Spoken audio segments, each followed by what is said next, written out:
क्या आप जानते हैं कि जब आप रात के सन्नाटे में किसी अजनबी से लिफ्ट लेते हैं या कोई ऑनलाइन कैब या बाइक बुक करते हैं तो आप सिर्फ एक गाड़ी में नहीं बैठते। आप उस इंसान की एनर्जी और उसके साथ जुड़ी ताकतों के घेरे में बैठ जाते। आज मैं जो आपको इंसिडेंट बताने जा रही हूँ वो किसी फिल्म की स्क्रिप्ट नहीं है। ये बात है पुणे हिंजेवाड़ी इलाके की। Welcome to my channel. मेरा नाम शुभदा चौरिशी है। अगर आप कोई ऐसे हैं जिसे हॉरर स्टोरीज, पैरानॉर्मल इंसिडेंट्स और मिस्ट्रीज में इंटरेस्ट है तो जल्दी से मेरे चैनल को सब्सक्राइब कर लीजिए और हाँ, बेल नोटिफिकेशन ऑन करना मत भूलिए। आइए अब इंसिडेंट की तरफ बढ़ते हैं जो मुझे मेरे एक सब्सक्राइबर आर्यन ने भेजा है, जो एक बड़ी आईटी कंपनी में डेटाबेस इंजीनियर थे। आईटी की जॉब तो आप सब जानते हैं, कभी कभी लाइव सर्वर पर काम करते करते 2 या 3 बज ही जाते हैं। उस रात भी ऐसा ही हुआ। आर्यन का काम खत्म होते होते रात के 2:15 बज चुके थे। बाहर इतना सन्नाटा था कि उसको अपनी ही धड़कन सुनाई दे रही थी। आर्यन के पास उस वक्त अपनी गाड़ी नहीं थी तो उसने एक ऐप पर एक बाइक राइड बुक कर ली। उसे क्या पता था कि वो 15 मिनट का सफर उसकी पूरी जिंदगी का सबसे डरावना एक्सपीरियंस बनने वाला है। आर्यन ने राइड बुक करी और करीब 15 मिनट बाद एक बाइक वाला उसके पास पहुंचा। आर्यन की आदत थी कि वो हमेशा बाइक का नंबर चेक करता था। जब उसने नंबर मिलाया तो वो ऐप पर दिख रहे नंबर से बिल्कुल अलग था। आर्यन ने उसे टोकते हुए कहा कि भाई, ये नंबर अलग है। उस राइडर ने हेलमेट नहीं उतारी, बस धीरे से कहा, वो बाइक खराब हो गई थी सर, इसलिए ये दूसरी लेकर आया। रात का वक्त था और आर्यन को जल्दी घर पहुंचना था तो वो बिना ज्यादा बहस किए पीछे बैठ गया। लेकिन जैसे ही वो बैठा उससे एक बहुत ही गंदी बदबू आई। एक ऐसी बदबू जैसे कोई जानवर मर गया हो और हफ्तों से सड़ रहा। आर्यन को लगा शायद रास्ते में कोई मरा हुआ चूहा वगैरह पड़ा होगा। लेकिन जैसे जैसे बाइक आगे बढ़ी वो बदबू खत्म होने की बजाय और तेज हो गई। वो राइडर नॉर्मल कपड़ों में था लेकिन उसके शरीर से आने वाली वो सड़न आर्यन का जी मचला रही थी। अब वो बाइक हिंजेवाड़ी से निकली। आमतौर पर रास्ता सीधा सिटी की तरफ जाता था, लेकिन उस राइडर ने अचानक बाइक एक सुनसान मोड़ पर घुमा दी। आर्यन ने चौंक कर पूछा, अरे भाई, कहाँ जा रहे हो? रास्ता तो इधर है।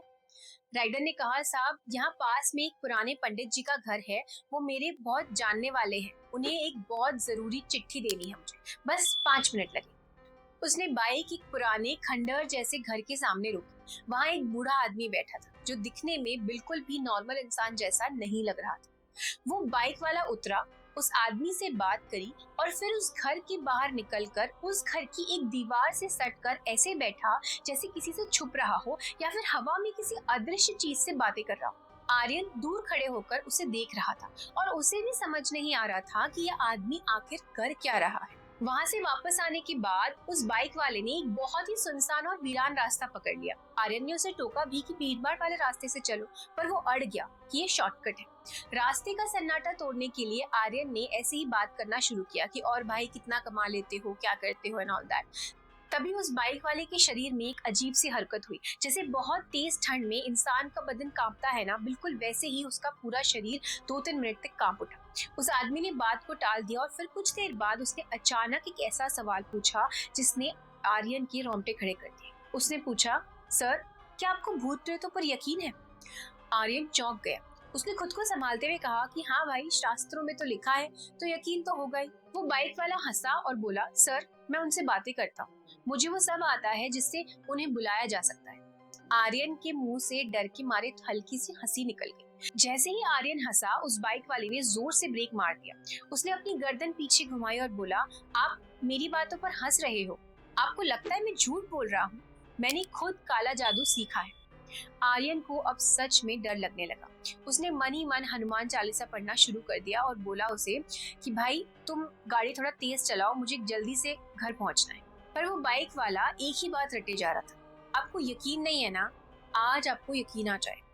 जैसे ही वो लोग खराड़ी पहुंचे, आर्यन ने उसे अपने घर के एक गली पहले ही रोक लिया। उसने तुरंत पैसे दिए और बिना पूछे अपनी सोसाइटी की कंपाउंड की तरफ भागा। घर पहुंचते ही उसकी मम्मी ने दरवाजा खोला। आर्यन ने बोला कि मम्मी, मैं सोने जा रहा हूँ, मैंने ऑफिस में खाना खा लिया है, और सीधा अपने फर्स्ट फ्लोर वाले कमरे की तरफ भागा। उसकी माँ ने पूछा भी उससे कि तू ठीक तो है ना? आर्यन ने बोला, हाँ हाँ, मैं ठीक हूँ, नींद आ रही। और वो अपने रूम में जाकर सो गया। कुछ घंटों बाद जब आर्यन की आंख खुली तो कमरे में एक अजीब सी भयंकर गर्मी हो रही थी, जैसे किसी ने हीटर चला दिया। उसने जैसे ही आंखें खोली, उसने देखा कि उसके कमरे में छोटे छोटे काले साए यानी शैडोज इधर उधर घूम रहे। वो साए मुश्किल से 2-2 फीट के थे और दीवार से चिपक कर रेंग रहे थे। खिड़की के बाहर से कुत्तों के रोने की और भौंकने की इतनी तेज आवाज आ रही थी, मानो वो सीधा आर्यन की खिड़की के अंदर ही देख रहे हो। आर्यन अब अपनी जगह से हिल नहीं पा रहा था। उसे समझ आ गया था कि उसे स्लीप पैरालिसिस हो गया। उसे ऐसा महसूस हुआ जैसे उसके पैरों के ऊपर कोई छोटा बच्चा चल रहा हो। तभी उसके कानों में एक अजीब सी भिनभिनाहट होने लगी, जैसे हजारों मक्खियां उसके कान के बिल्कुल पास आकर शोर मचा रही। डर के मारे उसकी आंखों में से आंसू निकलने लगे। उसने उठने की बहुत कोशिश की, हनुमान चालीसा बोलने का ट्राई करा, पर मुंह से आवाज ही नहीं निकल रही थी। तभी वो भिनभिनाती हुई आवाज बंद हुई और कुछ फुसफुसाने की आवाज आने लगी। ऐसा लग रहा था जैसे कमरे में बहुत सारे लोग छिपे बैठे हैं और आपस में आर्यन को लेकर ही बातें कर रहे हैं। उसे अपने हाथ पैरों में भयानक दर्द महसूस होने लगा, जैसे कोई पकड़ कर उसे मरोड़ रहा। अचानक सुबह के 5 बज गए। आर्यन की मम्मी हर रोज 5 बजे उठ जाती थी। उन्होंने जैसे ही नीचे पूजा घर में दिया जलाया और मंत्र बोलना शुरू किया, आर्यन को फील हुआ कि उसके हाथ पांव थोड़े हल्के हुए। जैसे जैसे शंख की आवाज और पूजा के मंत्र ऊपर कमरे तक पहुंचे, वो काले साए धीरे धीरे गायब होने लगे। आर्यन एक झटके में उठकर बाहर आया। उसका पूरा बदन पसीने से भीगा हुआ था। किसी तरह हिम्मत करके वो नीचे गया, अपने मंदिर में हाथ जोड़े और फिर घर के पास के एक पुराने मंदिर गया। उसे समझ आ गया था कि कुछ तो गड़बड़ है, इसलिए उसने सोचा कि वो पंडित जी से ही बात कर ले। माँ को कुछ बता नहीं सकता था, वरना वो घबरा जाती, इसलिए वो मंदिर चला गया। वहाँ के बड़े पुजारी ने जैसे ही आर्यन को देखा, उसे अपने पास बुलाया। उन्होंने आर्यन के सर पर तिलक लगाया और बोले, तुम्हारे साथ कुछ बहुत ही गंदी और बहुत बुरी एनर्जी जुड़कर आई। तब आर्यन ने उन्हें कहा कि पंडित जी, मैं आप ही के पास आ रहा था, और उसने पंडित जी को पिछली रात की सारी बातें बता दी। तब पंडित जी ने कहा कि वो बाइक वाला कोई नॉर्मल इंसान नहीं था, वो तंत्र मंत्र और काले जादू के चक्रों में पड़ा हुआ था।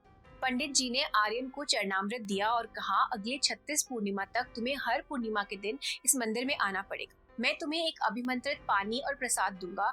ये तुम्हें पूरी तरह साफ करने का तरीका है, क्योंकि जो चीज तुम्हारे पीछे लग गई है वो इतनी आसानी से पीछा नहीं छोड़ेगी। आर्यन ने वो नियम मानना शुरू करा, लेकिन उन 36 पूर्णिमा के दौरान उसके साथ कई और भी डरावनी चीजें हुई। एक पूर्णिमा की रात को जब वो सो रहा था तो उसे लगा कि उसके बिस्तर के नीचे से कोई उसे घूर रहा है। उसने जैसे ही नीचे झांक कर देखा तो उसके होश उड़ गए। बिस्तर के नीचे उसका खुद का ही चेहरा ऊपर की तरफ देख रहा था। वो साया बिल्कुल आर्यन की नकल उतार रहा था। आर्यन समझ गया कि ये उसी बाइक वाले का छोड़ा हुआ कोई चक्कर है। एक और वाक्या हुआ जब वो रात को पानी पीने के लिए उठा। उसने देखा कि लॉबी में एक साया खड़ा है। आर्यन को लगा कि शायद उसकी मम्मी होगी, पर वो जैसे ही पास गया, वो साया अचानक धुएं की तरह उड़ गया और अगले ही पल उसके बेडरूम का दरवाजा हर 15 मिनट में खटखटाने लगा। आर्यन जब भी दरवाजा खोलता, बाहर कोई नहीं होता और ये ड्रामा पूरी रात चलता रहा। लेकिन आर्यन ने हार नहीं मानी। वो हर पूर्णिमा को बराबर मंदिर जाता और धीरे धीरे वो बुरी ताकतें कमजोर पड़ने लगी। आज आर्यन बिल्कुल ठीक है, लेकिन वो कभी कभी कहता है कि जब भी वो बाइक के पीछे बैठता है और वैसी ही सड़ने वाली बदबू कहीं से उसकी आती है तो उसकी रूह कांप जाती है। तो गाइस, पुणे की सड़कों पर रात के अंधेरे में जो लिफ्ट देने आता है वो हमेशा इंसान ही हो, ये जरूरी नहीं। याद रखिएगा, कुछ मुसाफिर आपको आपकी मंजिल तक नहीं बल्कि आपकी बर्बादी तक ले जाने के लिए मिलते हैं। आई होप आपको ये वीडियो पसंद आया हो। अगर हाँ तो लाइक और कमेंट जरूर कीजिएगा। ऐसे और वीडियोस के लिए please subscribe to my YouTube channel Shubhada Chaurasi and my Instagram page paranormal Shubhada. और हाँ, अगर आपके या आपके अपनों के साथ ऐसा कोई भी हॉरर पैरानॉर्मल इंसिडेंट हुआ है जो आप हमसे शेयर करना चाहते हैं, तो मेरा ईमेल आईडी डिस्क्रिप्शन बॉक्स में मेंशन है। आप मुझे अपनी कहानी भेज सकते हैं और मैं ये कोशिश करूंगी कि आपका इंसिडेंट ज्यादा से ज्यादा लोगों तक जरूर पहुंचाऊं। आप चाहें तो मुझे इंस्टाग्राम पर डीएम भी कर सकते हैं। मिलते हैं अगले वीडियो में, तब तक अपना और अपनों का ख्याल रखिए। Thank you.